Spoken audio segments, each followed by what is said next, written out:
and calm. Or a room that makes you feel very anxious and worried. Is there a place where your creativity runs wilder and freer than in any other place? Or an area where you're very productive and you get a lot of stuff done? The colors in these rooms may have a huge effect on the way you act or think while being surrounded by them. By the end of this presentation, I want all of you to be aware of the colors in your life and how they're affecting your actions, thoughts, feelings, and decisions. So let's get started. The way colors affect people is called color psychology. Color psychology is basically the effects different colors have on people, either mentally or emotionally. Now, colors are categorized into two main groups, warm colors and cool colors. Warm colors are reds, yellows, and oranges. They can whet people's appetites and make them hungry. Ever wondered why restaurants use these colors so much?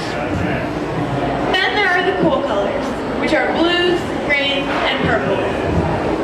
These colors can lead people to feeling relaxed and restful, which actually has to do with your eye focusing these colors directly on the retina, so it's less strainful on your eye muscles. There are many advantages to using color psychology the right way, especially in marketing and advertising. If you use the right colors the right way, you can make your audience feel positive or negative, calm or energetic, even trustworthy and hungry. Let's start with the color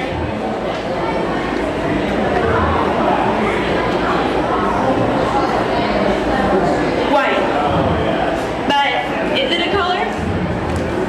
The definition of a color is any hue of the rainbow, including white. So white is actually a color. The color white has a purity and an innocence to it, which is why you see it so often at baptisms and weddings. Hospitals also use white to give their patients a sense of cleanliness and sterility. Being surrounded by white can bring feelings of comfort to people, as well as getting rid of shock and despair. However, completely white rooms can feel bland and empty, though spacious. White is the traditional color of wedding gowns in the US and Europe.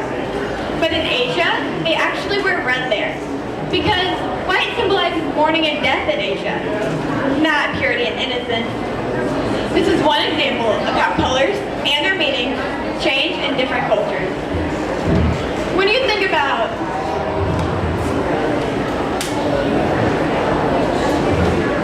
black, what do you think about? Do you think of dark and evil things, such as Dracula or vampires?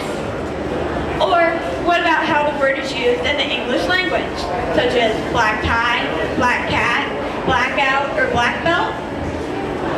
Most people think of black as a dark, evil, depressing color, which is also how it can make people feel, depressed. However, the ancient Egyptians actually thought of black as life and rebirth, not death or sadness. But is black a color? Another definition of a color is any hue that reflects light. Black absorbs light, it doesn't reflect it, so black is actually not a color. Now, let's move on to a happier color.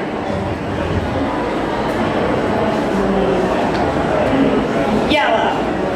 When you think about yellow, you might think of sunflowers, daffodils, honeybees, happy faces, even SpongeBob. When you think about it, there are not very many sad things that are the color yellow.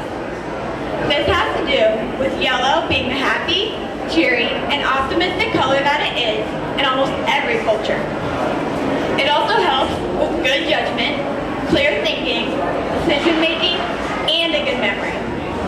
However, yellow can also bring feelings of frustration, betrayal, and anxiety. Of all the colors, yellow is the most visible, attention-getting color of them all. That's why federal law requires school buses to be yellow. I mean, most accidents happen when the victim saw the moving vehicle too late. but if it's yellow, you have a strong warning. Now, think about your favorite color. If you thought about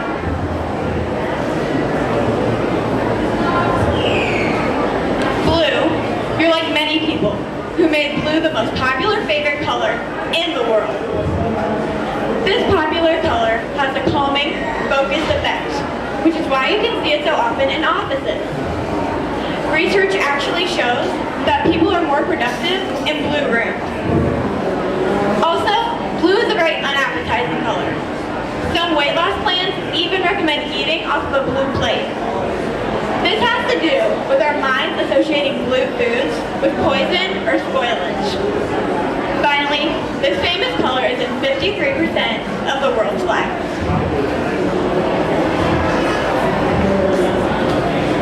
Imagine, a matador stands in the middle of a ring with a bull in the summer heat. He holds two capes, a red one and a blue one. He holds the red cape perfectly so, while violently shaking the blue one. So which one does the bull charge? The bull charges the blue one, and as he runs, he busts the myth that bulls only charge red capes. Red came in second. Red really needs to step up its game because it's been coming in second a lot lately. It also came in second for the most popular favorite color, after blue, and most easily seen color, after yellow. Red is the color of extremes, a color of love and violence, danger and adventure, excitement and intensity. It's also the most popular flag color in the world. About 77% of all flags feature the color red. Also, many Japanese children actually draw their sun as a red circle, instead of yellow, like we draw it. This may be because of their flag's red circle, which symbolizes a rising sun. Now, most people know that purple is the color of royalty and wealth. But do they know why? Let's think back to our prehistoric days. Our ancestors probably never saw a purple flower, fruit, bird, or fish. It wasn't until about 1900 BC that they started making purple dyes. And it took some 12,000 shellfish just to make 1.5 grams of dye. So, purple dyes were very rare, expensive, and only for the privileged. Today, purple is exotic, mysterious, creative, and magical. On the other hand, it's not a very popular flag color. It's only featured on 2 flags. Now, have you ever heard of a color that can improve reading ability, relieve stress, and drop suicide rates? Well, the color green can do all these things and more. Green is easy to find in nature, so it symbolizes growth, springtime, health, harmony, calmness, and jealousy. Researchers have learned that green can improve reading skills. Students can simply lay a transparent green sheet over reading material, and it will improve comprehension and read faster. Green rooms are rooms painted green, so the TV guests can relax before going on the air. Also, those who work in a green work environment, so either in nature or simply with walls painted green, will have less stress and fewer stomach aches. Suicides dropped 34% when the Blackfriars Bridge in London was painted green. There's one more thing you're all probably wondering. Is green good luck or bad luck? It really depends on who you are. In Western culture, green is considered lucky and is symbolized by a shamrock. But you won't find very many green race cars at a racetrack because they're considered unlucky. Green is an official color of 4-H along with white. Green stands for life, youth, growth, and springtime, while white stands for purity and high ideals. Next, I'll talk about a girlier color.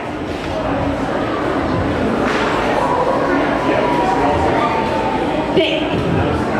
Pink is really a light red, but it has the opposite effect of red.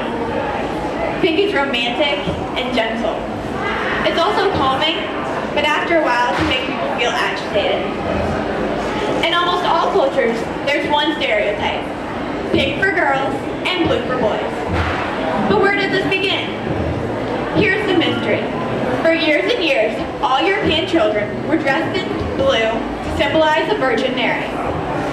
Pink wasn't used until the turn of the 20th century, when the rule became pink for boys and blue for girls. Yeah, that's right, pink for boys and blue for girls. The opposite of what it is today. Since pink was the stronger color, it was best for boys, while blue was calm and dainty and best for girls.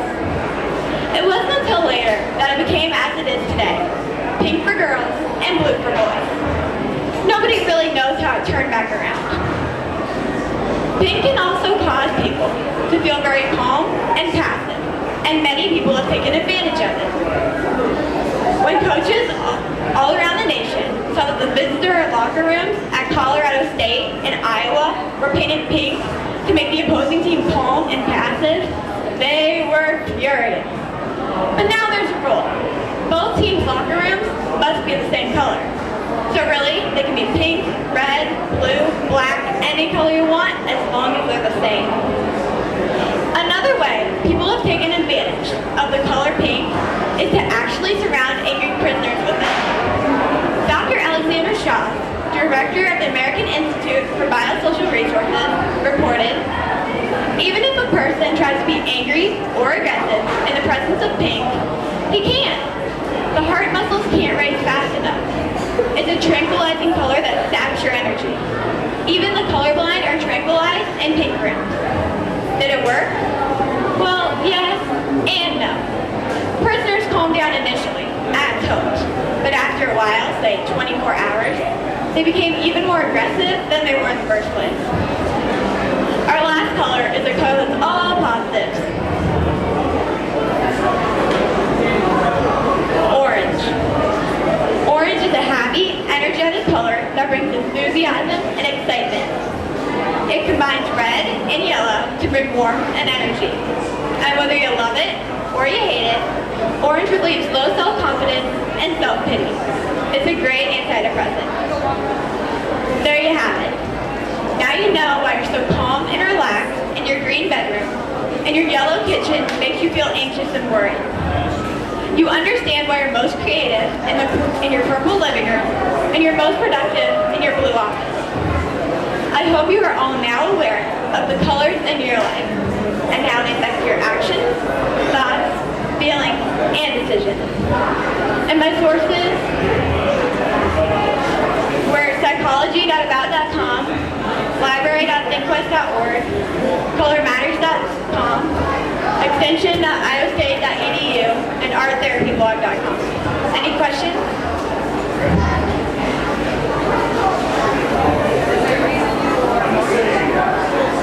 The question was, is there a reason I wear orange? Well, first of all, I like this color. And then secondly, it's a very enthusiastic color, and I want to be enthusiastic in my presentation. Right? The question was, what's my favorite color? And my favorite color is purple.